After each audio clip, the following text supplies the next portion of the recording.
Yan, ito siya mga kalapatids. Ayan, kukunin natin mamaya yan. Yan, ganyan siya duguan. Ang kanyang leeg. Ayun, no. Bye-bye.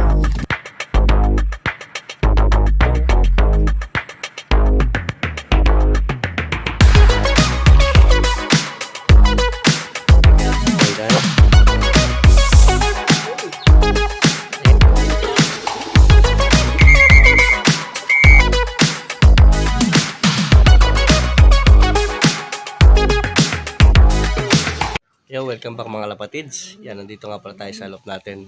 Bale, may papakita lang ako sa inyo. May bata na nagbigay sa akin ng kalapate.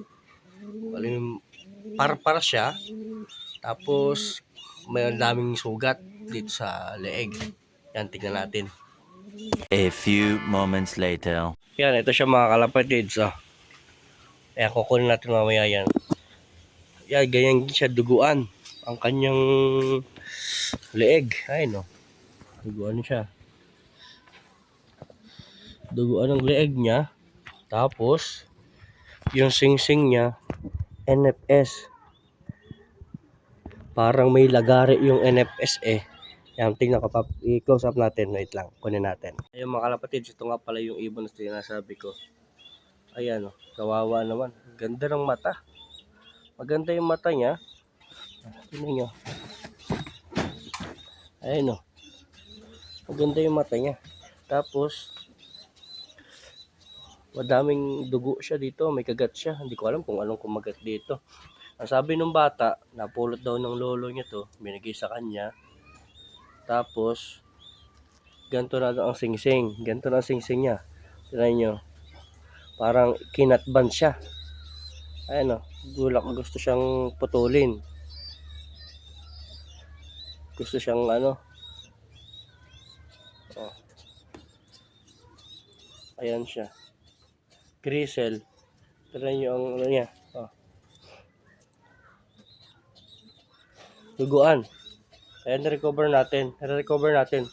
Matagal-tagal ito ma-stay sa akin dahil binunutan siya ng pakpak. Oh. Pero patubo na yung pakpak niya. Meron na eh. Oh. May maliliit na. Ganda pa sanang ibon. Oh. Ganda ng mata niya. Yan. Baka sa inyo ito mga kalapatids. Ang kaso nga lang, hindi natin alam na ang sing-sing niya eh. NFS siya. Pero may ano, cut siya. Hindi ko alam kung nilagari ito. Parang lagaring bakal na ginamit dito. Ay no, kinat siya. Or hindi ko alam kung kinabit na lang ba ito dito or nilagari. Pero di na tinuloy. Pero bakas naman dito yan. Bakas dito kung ano, kung ito ay tinanggal, dapat ay mapuputol na to kasi alloy lang to. Yan mga kalapatids, baka sa inyo to. Comment nyo na lang sa baba. Piling naman natin ito ibalik. Recover muna natin, patukain natin. Galing sa bata, Grisel. Salamat mga kalapatids, yun lang.